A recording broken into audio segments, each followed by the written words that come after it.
Alright guys, round 2 with the Skilsaw worm drive rear handle saw. This thing is a freaking beast and we're putting it up today against the Milwaukee M18 Fuel. The Fuel, it came out earlier this year. We have an independent review for that.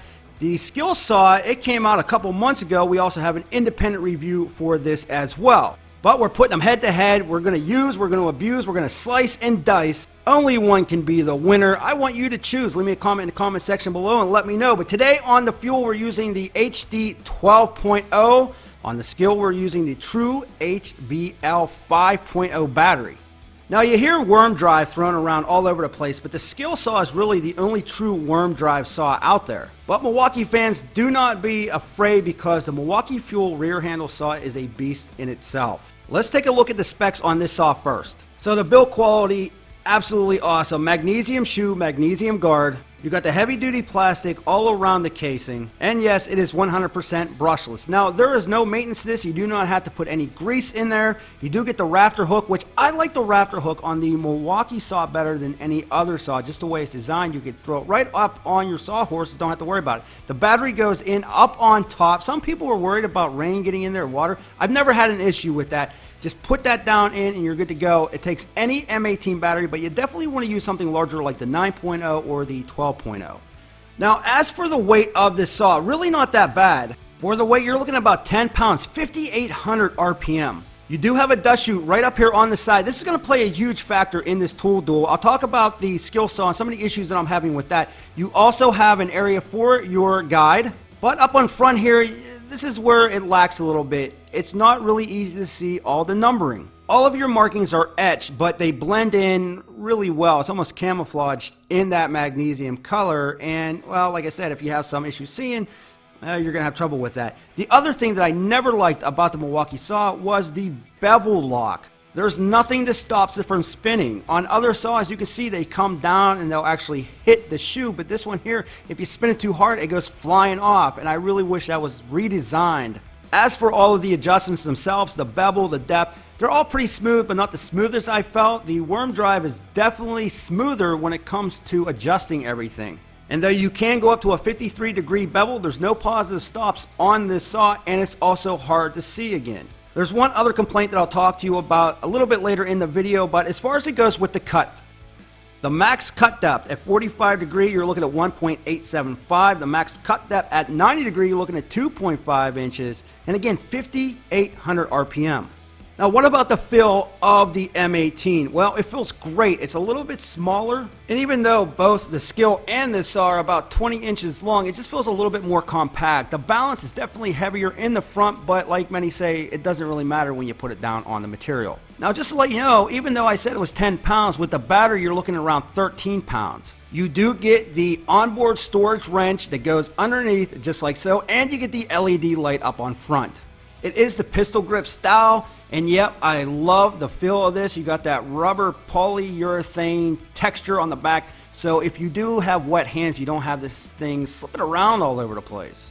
All in all, great feel, great build, not that heavy. Now, a couple more pluses. You're going to have a ton of other tools that you can use on that M18 platform, and you get the 5-year warranty with this saw.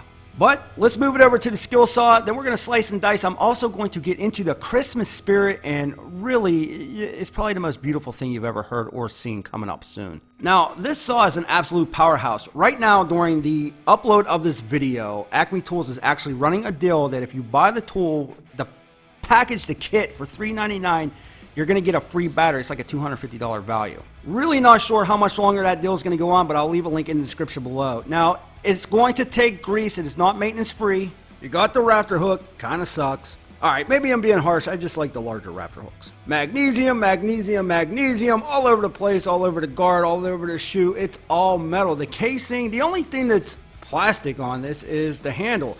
Now, as far as it goes with the bevel, you can go up to 53 degrees, just like on the Milwaukee IA. And you have the shoe down here. You got the painted numbers. You know, it's a little bit better to see. As far as it goes with the bevel lock, this is what it should do. You know, that Milwaukee, it just spin and spin and spin and spin. And this one here, it stops. So I like that. You do have the one positive stop on the 45 degree. You got that little button right there that sort of stops it. but it gets in the way. Once you go up to the 53 degrees and then you come back down to the 45, it locks in. It's kind of a pain, but at least you have a positive stop. Nice.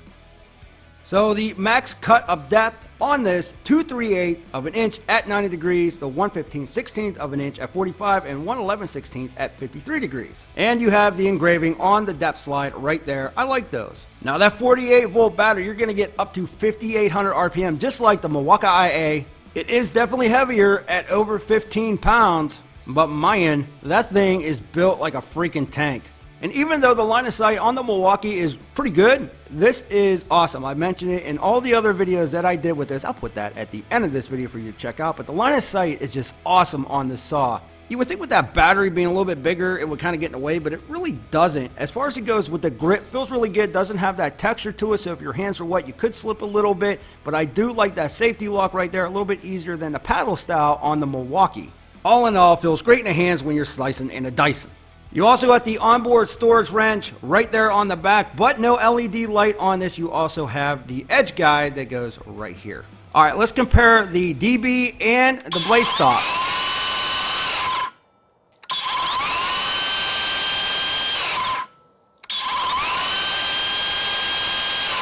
That blade definitely stops very, very quick. Let's try the Milwaukee IA.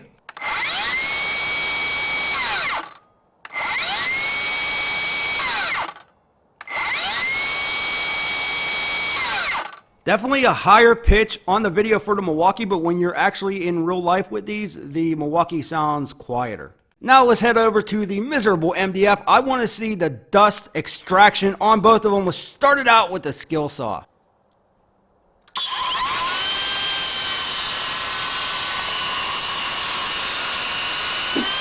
All right, let's do that a couple more times. You can see not too much coming out around the blade. All right, so if it's not coming out around the blade, where is it going? Well, let me show you here, and then we're going to get into the Christmas spirit. But check this out. It comes out of the handle. Now, you do have the dust collector that you can put on here, but if you don't use it, there's no cap or anything. I wish they would have included a cap because it goes everywhere. Now, I'm right-handed. I like my blades on the left, but somebody had mentioned in the comment section on the last video, if you were a left-hander and you were on the other side of that saw, man, you were getting it right in the face. Now, you could put that vacuum on there, but man, I'm just trying it for my lefties, my friends with the left hands, and that's not working out. At that 45 degrees, that's where it's getting you. But, you know, all these particles in the air, you know, and so close to Christmas, it just really put me in the mood. It's beginning to look a lot like MDF. Everywhere I go, this stuff isn't for real men. I'll never cut it again. And now I have to wash my clothes. Merry Christmas, everybody. I truly do hate MDF.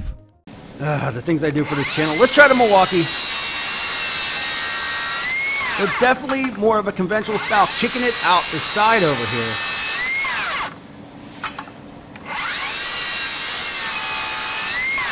I don't know. I just don't care for that dust extractor. I know it's cool coming out the handle and everything, but you know, with the Milwaukee, it kicks it out on the side just like pretty much every other saw other than the Makitas. But you know, you're cutting out 45 degrees, man. That thing is just hitting you in the face. I wish they would have came up with a cap or something to put over top of that. Nobody wants to run a vacuum all the time. All right, now we're doing a plunge cut straight down through a treated 4x6. Don't forget to subscribe and smash that like button. Here we go, Milwaukee.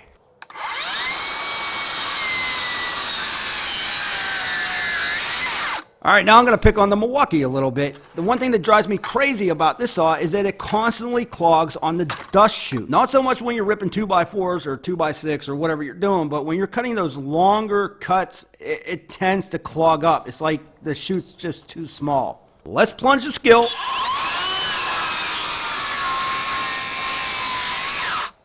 That is a beastly mofo. Both of them went down through perfectly fine, but the skill definitely seemed to have more oomph. All right, what do you say we just slice and dice all the way down through the treated 4x6? Here we go, skill first.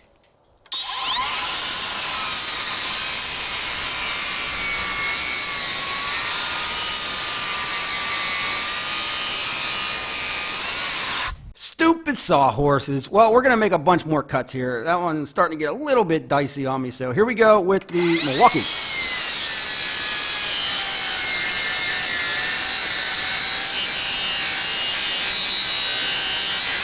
So the Milwaukee making it all the way through. Definitely a little bit more bogged down, but here we go again.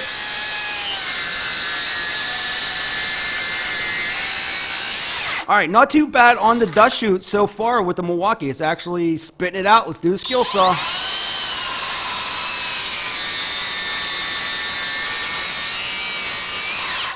Beastly. All right, we're going to do a different view. Here we go again. Milwaukee.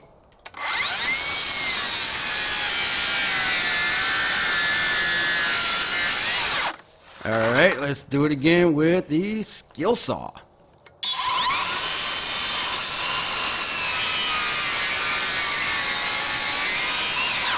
All right, there you go. They both ran them down. Either one had any issues other than, well, you know, the dust clogged a little bit on the Milwaukee, but it didn't do it as bad as it usually does, so whatever. The skill saw definitely cuts deeper than the Milwaukee, but all in all, both of these are excellent saws. There's a couple of things here and there that, you know, might irritate you. I definitely wish there was some other alternative to that dust being blown out. If you are a left-handed person, I'm trying to tell you, if you're using that saw, there has to be some type of cap or something you can put on that, or you're going to have to use the dust collection on the skill saw. As far as it goes with the positive stops and the dust clogging and, you know, just that locking bevel on the Milwaukee, there's some issues there, so I wish they would improve that. But at the end of the day, it really depends on what you're wanting out of a saw. Either one's going to be great for you. They're both powerhouses. I love them both. But I want to know what you think. I want to know which one wins this tool duel. Is it the Milwaukee or is it the Skilsaw? Leave a vote in the comment section below and let me know what you like about both of them. Which one won? Why do you think it won? Now, later this week, we're putting the Skilsaw up against the Sexy Flexy DeWalt 60-volt rear handle saw. It's going to be a shootout between the two. I appreciate you stopping by. If you liked the video, don't forget to smash that like button, subscribe, and hit that bell notification so you don't miss out on that next tool duel. Come over and say hi to us on the Instagram page at Tool Review Zone. Again, I appreciate it. We'll be back with more videos soon.